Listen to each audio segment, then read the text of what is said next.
नमस्कार, आप देख रहे हैं यूपी टीवी 7। कानपुर के चकेरी थाना क्षेत्र में 7 दिन पूर्व एक परिवार के सदस्यों को इलाके के दबंगों ने घर में घुसकर जमकर पीटा और इसकी घटना को अंजाम दिया। इस घटना को अंजाम देने के बाद जिसके बाद पीड़ित परिवार ने मामले की शिकायत चकेरी थाने में की थी, मगर घटना के एक सप्ताह बीत जाने के बाद भी पुलिस बदमाशों पर कोई भी कार्रवाई पुलिस द्वारा नहीं की गई।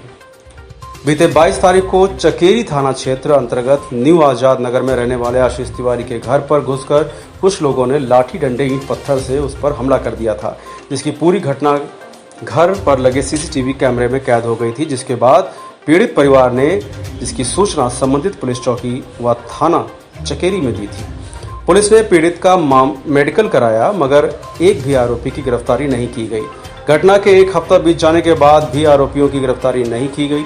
पीड़ित के मुताबिक हमलावर अब पीड़ित को व उसके परिवार को जान से मारने की धमकी भी दे रहे हैं। पीड़ित के अनुसार उसके द्वारा थाने पर तहरीर देने के बाद पुलिस ने कार्रवाई नहीं की व हल्की धाराओं में मुकदमा लिखकर पल्ला झाड़ लिया है। अब देखने वाली बात यह होगी, क्या इन पर कोई कार्रवाई होगी। फिलहाल आप सुरक्षित रहिए, जुड़े रहिए यूपी टीवी 7 से। नमस्कार।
क्या नाम है?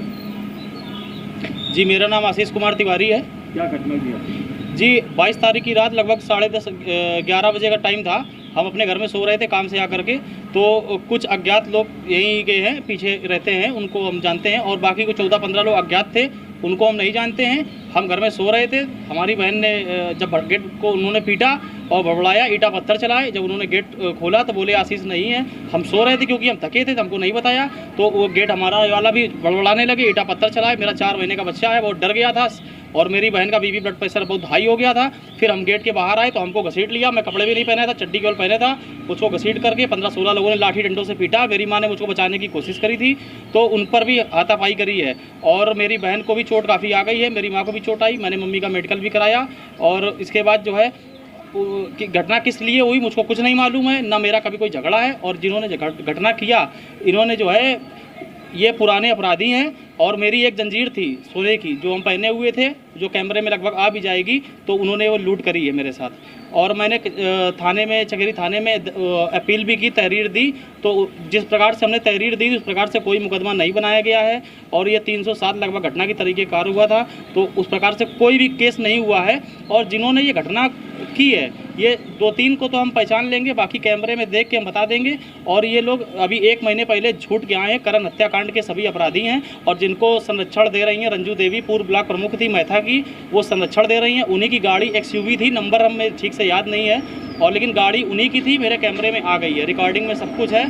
और रिकॉर्डिंग हम चकेरी थाने के दिल्ली सुजानपुर कुलेगढ़ चौकी में हम दे भी चुके हैं, लेकिन 22 तारीख से अभी 25 तारीख हो गई है, लेकिन अभी तक कोई कार्रवाई ठीक से नहीं हुई है। सभी अपराधी खुलकर घूम रहे हैं, और मुझको लगातार धमकियाँ मिल रही हैं। कोई कहीं से दे रहा है, कोई कहीं से दे रहा है। और घर में भी जब आए थे तो धमकी दे के गए थे, तुम्हें जान से मार देंगे, अब करण मरा है, अब तुम भी मर जाओगे।